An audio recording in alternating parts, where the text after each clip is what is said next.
إن الله معنا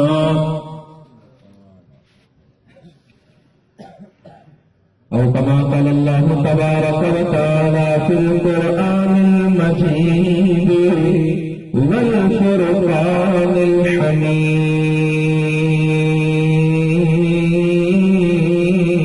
الحميد سبحانك لا علم لنا إلا ما علمتنا إنك أنت العليم الحكيم رب اشرح لي صدري ويسر لي أمري واحلل عقدة من لساني يفقهوا قولي رب زدني علما رب زدني علما رب زدني علما يا رب صل وسلم دائما أبدا على حبيبك خير الخلق كلهم سبحان ربك رب العزة عما يصفون وسلام على المرسلين والحمد لله رب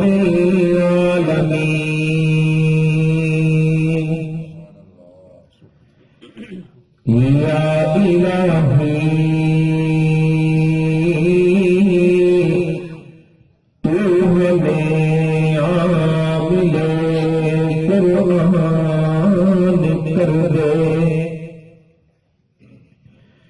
یا الہی تو ہمیں عامل قرآن کر دے آج تو مسلمان کو نئے سرے سے مسلمان کر دے اور جو نبی جسے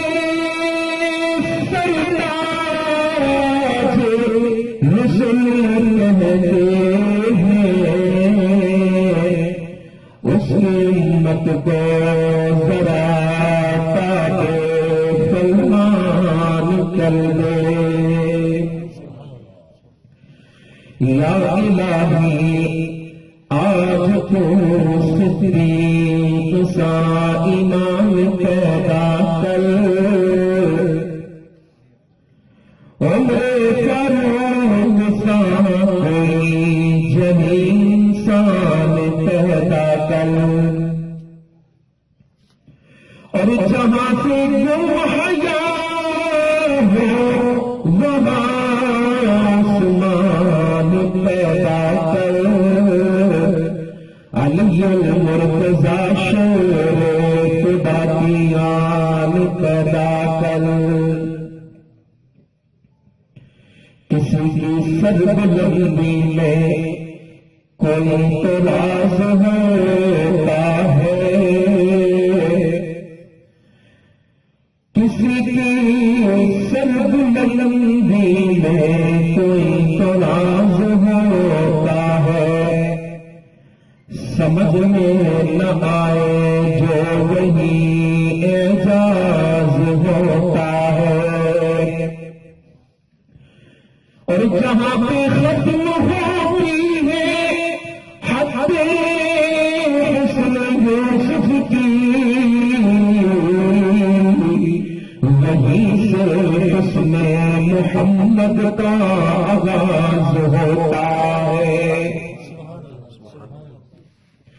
ہر ابتدا سے پہلے ہر انتہا کے بعد ذات نبی بلند ہے ذات خدا کے بعد اور دنیا میں جتنے لوگ ہیں احترام کے قابل وہ سب میرے محترم ہے مصطفیٰ کی بات. وجب الاحترام قابل قدر محترم اور معزز بھائیوں، بزرگوں اور دوستوں اور قصور کے غیور مسلمانوں، میں نے آپ حضرات کے سامنے قرآن کریم کی ایک آیت مبارکہ مختصر تلاوت کی ہے. اللہ تبارک و تعالیٰ کی بارگاہ میں یہ دعا ہے کہ اللہ تبارک و تعالیٰ مجھے صحیح اس کا مفہوم بیان کرنے کی توفیق نصیب فرمائے. اس کے بعد مجھے، آپ کو اور پوری امت مسلمہ کو اس پر عمل کرنے کی توفیق نصیب فرمائے. واجب الاحترام، میں نے جو آپ کے سامنے قرآن کریم کی ایک مختصر آیت مبارکہ تلاوت کی، اس آیت کے اندر اللہ تبارک و تعالی نے اپنے محبوب علیہ الصلوۃ والسلام کی ہجرت کا ذکر کیا. یاد رکھیں، حضور کا ہر لمحہ سیرت ہے. حضور کا ہر لمحہ سیرت ہے، اور آپ کی سیرت، آپ کی مدح و ثنا یہ اعزاز رکھتی ہے کہ اگر دنیا کے اندر جتنے بھی درخت ہیں وہ سارے کے سارے درختوں کی کلمیں بنا دی جائیں، اور کائنات میں جتنے سمندر، دریا، نہریں، جتنا بھی پانی ہے سب کی سیاہی بن جائے،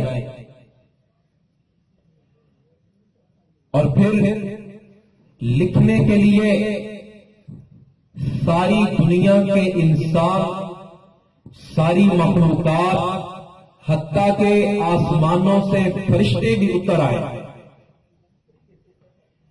اور ان کو اللہ وقت دے دے قیامت تک کا، خدا کی قسم یہ پانی ختم ہو سکتا ہے، کلمیں ٹوٹ سکتی ہیں، ہزاروں لاکھوں کروڑوں زندگیاں ختم ہو سکتی ہیں، نہیں بلکہ میں یوں کہوں گا کہ ہزاروں قیامتیں آ سکتی ہیں، لیکن میرے نبی کی سیرت کا حق ادا نہیں ہو سکتا. یہ اللہ نے اپنے محبوب علیہ الصلوۃ والسلام کی سیرت کو اعزاز عطا فرمایا. تو ہجرت یہ میرے نبی کی سیرت ہے. جیسے میں نے عرض کیا کہ میرے نبی کی زندگی کا ایک ایک لمحہ میرے نبی کی سیرت ہے، تو ہجرت کرنا یہ بھی میرے نبی کی سیرت ہے. اور یہ جو مہینہ ہے سفر المظفر کا مہینہ، اسی مہینے کے اندر حضور علیہ الصلوۃ والسلام نے ہجرت فرمائی. آپ صلی اللہ علیہ وسلم کی عمر مبارک تو آپ حضرات کو پتہ ہی ہے کتنی تھی، پتہ ہے نا؟ ماشاءاللہ 63 سال. اللہ آپ کے علم میں اور اضافہ فرمائے.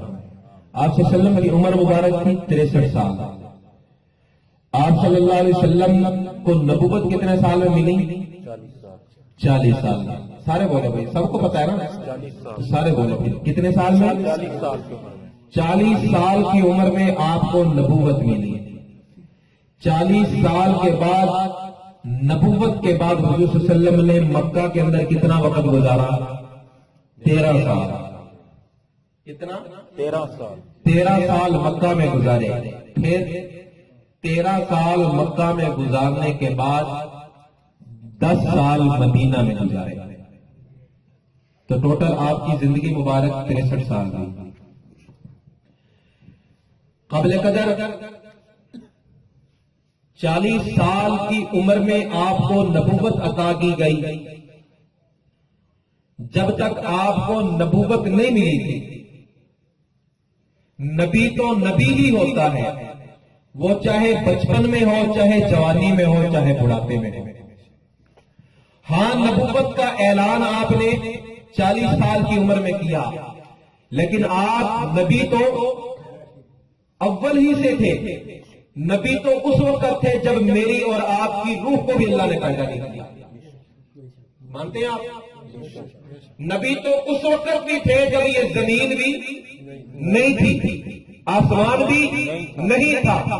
بلکہ میں آپ کو اپنے اکابر کا عقیدہ بتاؤں کہ سب سے پہلے مشیت کے انوار سے نقش روئے محمد بنایا گیا. اللہ نے اپنی چاہت کے نور سے سب سے پہلے مشیت کے انوار سے نقش روئے محمد بنایا گیا. پھر اسی نقش سے لے کے تابانیاں بزم کونوں مکان کو سجایا گیا. وہ محمد بھی، احمد بھی، حامد بھی، محمود بھی، حسن مطلق کا شاہد بھی، مشہود بھی، علم و حکمت میں وہ غیر محدود بھی ظاہراً امیوں میں اٹھایا گیا. ظاہراً امیوں میں اٹھایا گیا. اس کی شفقت ہے بے حد و بے انتہا. اس کی شفقت ہے بے حد و بے انتہا. اس کی رحمت تخیل سے بھی مابرا. یہ جتنا خلا آپ کو نظر آ رہا ہے، اس خلا کا اندازہ جو ہے نا آج تک سائنسدان نہیں لگا سکے کہ آسمان اور زمین کے درمیان میں کتنا خلا ہے. سورج کا آپ کو بتائیں گے 9 کروڑ 53 لاکھ 256 میل. آپ کو اندازہ اس کا بتائیں گے کہ زمین اور سورج میں اتنا فاصلہ ہے. چاند کا بتائیں گے، بہت سارے سیاروں کا بتائیں گے، لیکن آسمان اور زمین کا کتنا فاصلہ ہے یہ نہیں بتا سکتے. تو اس کی شفقت ہے بے حد و بے انتہا. اس کی رحمت تخیل سے بھی مابرا. جو بھی عالم جہاں میں بنایا گیا اس کی رحمت سے اس کو سجایا گیا. حشر کا غم مجھے کس لیے ہو اے قاسم، میرا آقا ہے وہ، میرا مولا ہے وہ، جس کے قدموں میں جنت بسائی گئی، جس کے ہاتھوں میں کوثر لٹایا گیا. سب سے پہلے مشیت کے انوار سے نقش روئے محمد بنایا گیا. پھر اسی نقش سے لے کے تابانیاں بزم کونوں مکان کو سجایا گیا. تو میں نے کہا تھا نبی تو نبی ہی ہوتا ہے، وہ چاہے بچپن میں ہو، چاہے جوانی میں ہو، چاہے بڑھاپے میں ہو، چاہے نیند میں ہو، چاہے بیداری میں ہو. نبی نبی ہی ہوتا ہے. اللہ نے اپنے محبوب علیہ الصلوۃ والسلام کو اتنی صفات سے نوازا کہ میں آپ کو ان کا اندازہ بھی نہیں لگا سکتا. عرب والوں نے میرے نبی کو دیکھا، میرے نبی کی صفات کو دیکھا. انہوں نے حضور علیہ الصلوۃ والسلام کو نام لے کر نہیں بلاتے تھے، بلکہ صادق اور امین کہتے تھے. کیا کہتے تھے؟ صادق اور امین. صادق کہ ہم نے اس جیسا سچا آج تک نہیں دیکھا، اس جیسا امانت دار آج تک نہیں دیکھا. آج اللہ معاف فرمائے ہماری یہ حالت ہے کہ اگر ہم دکان پہ بیٹھے ہیں، گاہک 10 روپے بھول گیا ہے نا ہمارے پاس، 5 منٹ کے بعد آئے گا کہ میں نے آپ سے 10 روپے واپس لینے تھے، ہم انکار کر دیں گے. ہم نے لکھ کر لگایا ہوتا ہے. لیکن میں اپنے محبوب علیہ الصلوۃ والسلام کی صفات کی بات کر رہا ہوں کہ آپ ایسے امین کہ عرب والے آپ کو صادق اور امین کہتے تھے. جب آپ صلی اللہ علیہ وسلم کی عمر مبارک 40 سال کی آپ کو نبوت عطا کی گئی، آپ نے اعلان کیا، لوگوں قولوا لا الہ الا اللہ محمد الرسول اللہ تفلحون. کہ لوگوں لا الہ الا اللہ پڑھ لو، محمد الرسول اللہ پڑھ لو، کامیاب ہو جاؤ گے۔ لوگوں اللہ کو ایک خدا مان لو، مجھ کو اس کا مصطفیٰ مان لو۔ جب آپ نے یہ اعلان کیا تو اب وہی لوگ جو آپ کو صادق اور امین کہتے تھے وہی آپ کو پتھر مارنے لگے۔ آپ نے سنا ہوا ہے، میں تفصیل میں نہیں جاتا،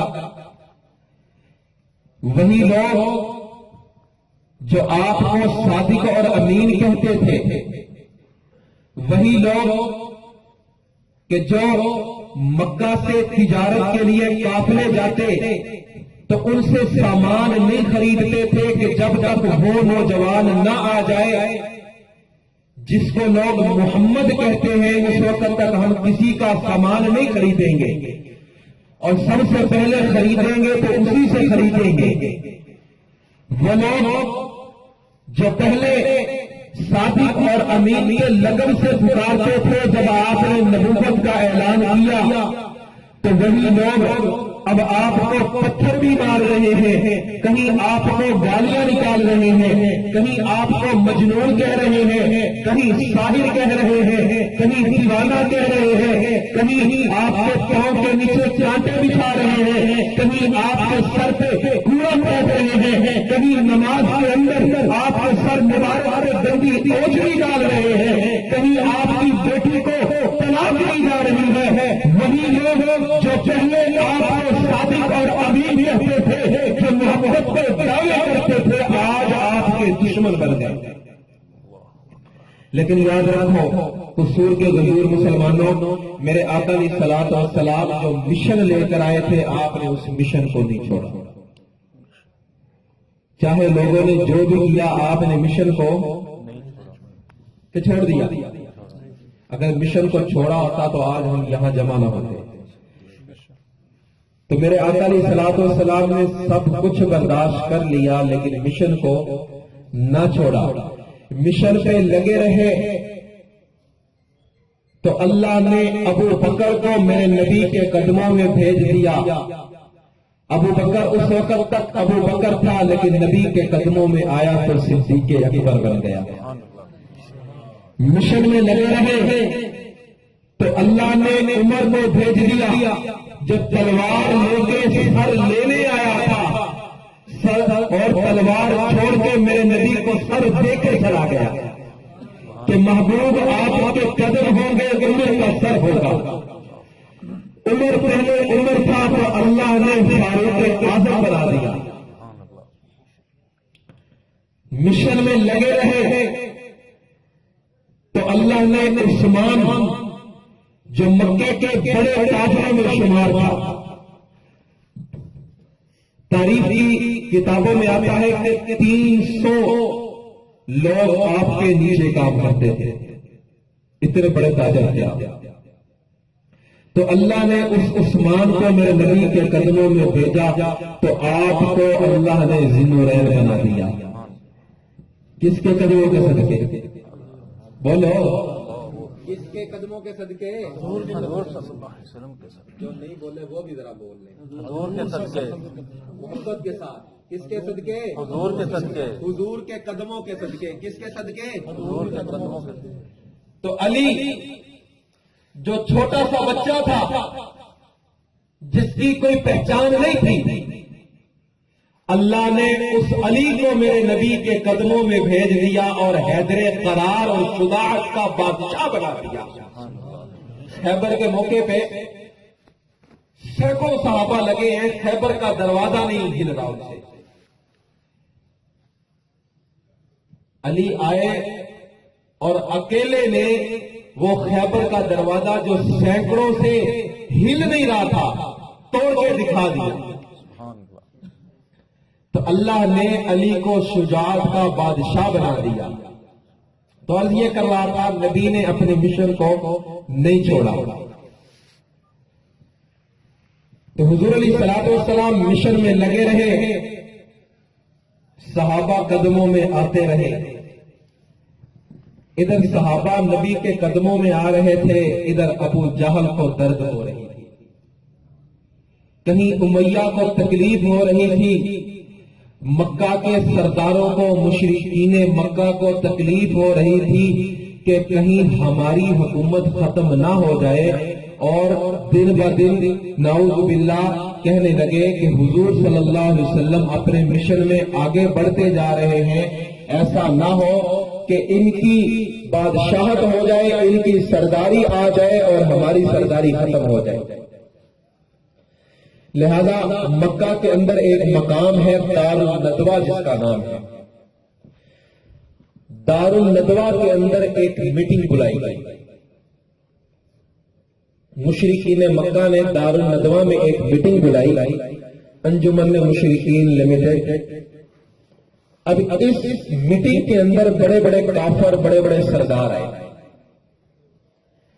کہنے لگے کہ دن بہ دن جو ہے حضور صلی اللہ علیہ وسلم اپنے مشن میں آگے بڑھ رہے ہیں، تو ہمیں کچھ ایسا کرنا چاہیے کہ جس سے یہ سارا قصہ ہی ختم ہو جائے، کیونکہ ہم نے بڑی روکنے کی کوشش کی، بڑی آفریں دی، حضور نے ہماری ایک نہیں مانی، لہذا ہم کچھ ایسا کریں کہ یہ سارے کے سارا قصہ ہی ختم کر دیں، کہانی ہی ختم کر دیں۔ اللہ قرآن کے اندر اسی چیز کو بیان کرتا ہے، لقد نصرہ اللہ، لقد نصرہ اللہ اذ اخرجہ الذین کفروا۔ اب کافر آپس کے اندر مشورے کر رہے ہیں، وَإِذْ يَمْكُرُ بِكَ الَّذِينَ كَفَرُوا لِيُثْبِتُوكَ أَوْ يَقْتُلُوكَ أَوْ يُخْرِجُوكَ۔ ایک کافر کہنے لگا کہ ہم حضور کو ایک قید کے اندر بند کر دیتے ہیں، وہاں سے کبھی بھی نہیں نکالیں گے۔ دوسرا کافر کہنے لگا کہ ہم أَوْ يُخْرِجُوكَ، ہم حضور کو جلا وطن کر دیتے ہیں۔ اب سارے اپنے اپنے مشورے دے رہے ہیں۔ ابلیس شیطان بھی آیا ہوا تھا، ایک کافر کی شکل اختیار کر کے وہ کہنے لگا کہ نہیں، تمہارے مشورے مضبوط نہیں، مجھے مضبوط مشورہ چاہیے۔ ایک دم ابو جہل کھڑا ہوا، کہنے لگا کہ میں آپ کو مشورہ دیتا ہوں، وہ یہ ہے کہ او یقتلوکا، کہ ہم نعوذ باللہ حضور کو قتل کر دیتے ہیں۔ تو اب ابلیس نے کہا کہ ہاں یہ رائے ٹھیک ہے کہ ہم وہ قصہ ہی ختم کر دیتے ہیں، ہم اس شاخ کو ہی توڑ دیتے ہیں جس پہ آشیانہ بنتا ہے۔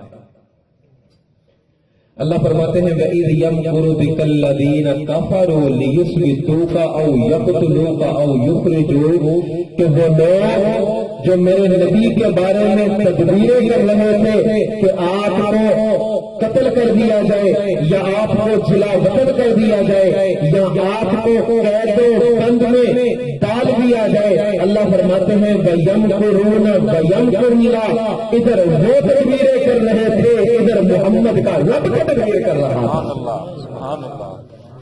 ادھر وہ تدبیریں کر رہے تھے، ادھر محمد کا رب تدبیر کر رہا تھا۔ اب وہ مشورہ کر رہے ہیں کہ قتل بھی کرے تو بنو ہاشم والے ہمیں نہیں چھوڑیں گے، آپ کا خاندان بھی اب بڑا مضبوط ہے، آپ کے صحابہ بھی اب بڑے مضبوط ہو گئے، 13 سال کا عرصہ گزر گیا، بڑے بڑے لوگ آپ کے قدموں میں آ گئے، لہذا قتل بھی ایسے نہیں ہو سکتا، اس کے بارے میں سوچا جائے۔ اب مشورہ ہوا کہ جتنے مکہ کے اندر قبیلے ہیں، سارے کے سارے قبیلوں کا ایک ایک آدمی اکٹھا ہو جائے، سارے کے سارے مل کر حضور کے گھر پر محاصرہ کریں گے اور آپ کو نعوذ باللہ قتل کر دیں گے۔ لہذا جب اتنے سارے قبیلے کہ پورے مکہ کے قبیلے کے لوگ اکٹھے ہوں گے، اب بنو ہاشم سارے قبیلوں سے تو ٹکر نہیں لے سکتا، زیادہ سے زیادہ یہ ہوگا کہ ہم دیت دے دیں گے، جیسے اسلام کا فیصلہ ہے، صلح کر لیں گے کچھ پیسوں پہ۔ مشورہ ہو گیا، بات پکی ہو گئی۔ اب روایات میں آتا ہے کہ 100 نوجوان، 100 بہادر لوگ جو بڑے جنگجو تھے وہ سارے تلواریں لے کر حضور علیہ الصلوۃ والسلام کے گھر کا محاصرہ کر لیا، گھر کو گھیرا ڈال دیا۔ وَيَمْكُرُونَ وَيَمْكُرُ اللَّهُ، ادھر کافر تدبیر کر رہے تھے، ادھر خدا تدبیر کر رہا تھا۔ آخر ہونا کیا تھا؟ وَاللَّهُ خَيْرُ الْمَاكِرِينَ، اللہ کی تدبیر بہتر ہے۔ اور اللہ کیا فرماتے ہیں کہ وَجَعَلَ كَلِمَةَ الَّذِينَ كَفَرُوا السُّفْلَىٰ وَكَلِمَةُ اللَّهِ هِيَ الْعُلْيَا۔ ہونا کیا تھا؟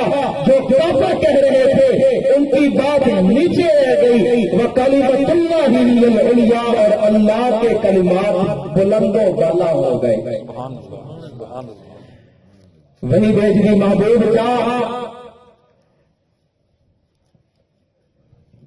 اب آپ کے لیے وہ وقت آ گیا ہے کہ مکہ چھوڑ دیں اور مدینہ ہجرت کر لیں۔ مکہ چھوڑ دیں اور مدینہ ہجرت کر لیں۔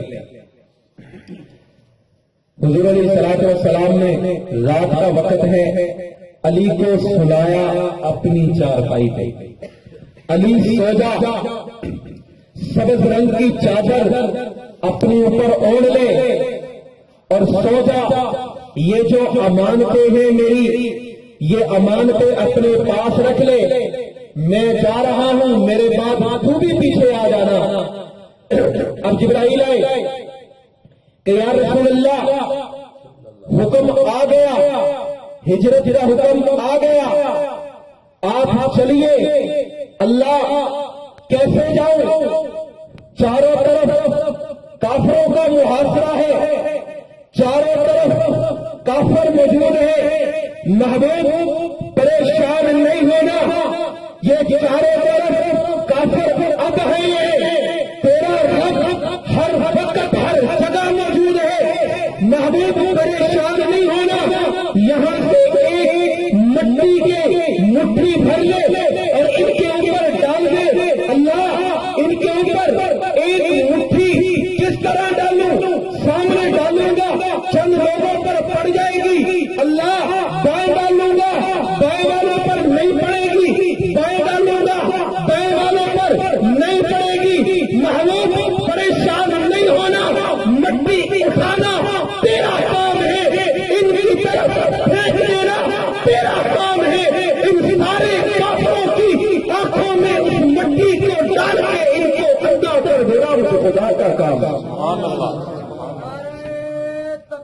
اللہ اکبر، محمد رسول اللہ، زندہ باد۔ حضور علیہ الصلوۃ والسلام نے مٹھی بھری اور مٹی ان کے اوپر ڈال دی، یوں آرام سے مٹی پھینکی، اور اللہ نے اپنی قدرت کا یہاں مظاہرہ کیا کہ جتنے بھی کافر جو ننگی تلواریں لے کے آنکھیں پھاڑ پھاڑ کے دیکھ رہے تھے، حضور کا انتظار کر رہے تھے کب باہر نکلے اور کب حملہ کرے، وہ سارے کے سارے آنکھیں ملتے رہ گئے اور حضور علیہ الصلوۃ والسلام ان کے ہجوم سے نکل گئے۔ اب میں نے دیکھا کہ حضور جا رہے ہیں، کس طرف جا رہے ہیں؟ بیت اللہ کے قریب۔ میں نے دیکھا کہ بیت اللہ وہیں رہ گیا، حضور آگے چلے گئے۔ اللہ، یہ کیسا موقع ہے کہ تیرا محبوب جب بھی کسی کو بلاتا تھا بیت اللہ میں، حرم میں، مسجد میں بلا لیتا تھا، سارے صحابہ آپ کے قدموں میں آ جاتے تھے۔ محبوب کہاں جا رہی ہے؟ اللہ نے دکھانا تھا آج نبوت صداقت کے پاس جا رہی ہے۔ صداقت کو آج مقام دینا تھا کہ نبوت صداقت کے دروازے پہ جا رہی ہے۔ حضور علیہ الصلوۃ والسلام سیدھا ابو بکر کے دروازے پر گئے، مندل باب، دروازہ کھٹکھٹایا، آواز آئی، کون؟ جواب ملا، انا محمد الرسول اللہ۔ ابو بکر، میں محمد الرسول اللہ ہوں۔ سارے کہتے صلی اللہ علیہ وسلم۔ ابو بکر، میں تیرا آقا ہوں۔ روایات میں آتا ہے کہ ابو بکر نے جوتا نہیں پہنا، دوڑتے ہوئے آئے اور دروازہ کھولا، یا رسول اللہ میرے ماں باپ آپ پر قربان، آپ نے حکم کر دیا ہوتا ابو بکر سر کے بل چل کے آپ کے قدموں میں آ جاتا۔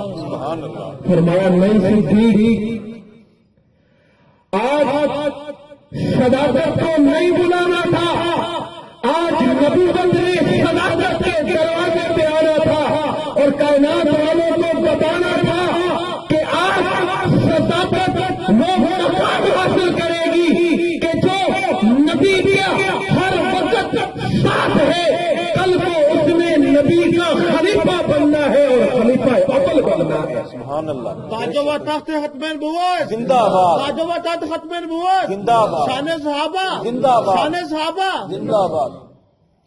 روایات میں آتا ہے کہ میرے آقا علیہ الصلوۃ والسلام نے ابو بکر کو کہا، ابو بکر چل، یہ نہیں پوچھا کہ محبوب کہاں جانا ہے، یہ صدیق کی ادا ہے کہ محبوب نے کہا ابو بکر چل، صدیق نے کہا یا رسول اللہ چلتے ہیں جہاں آپ کا حکم ہوگا۔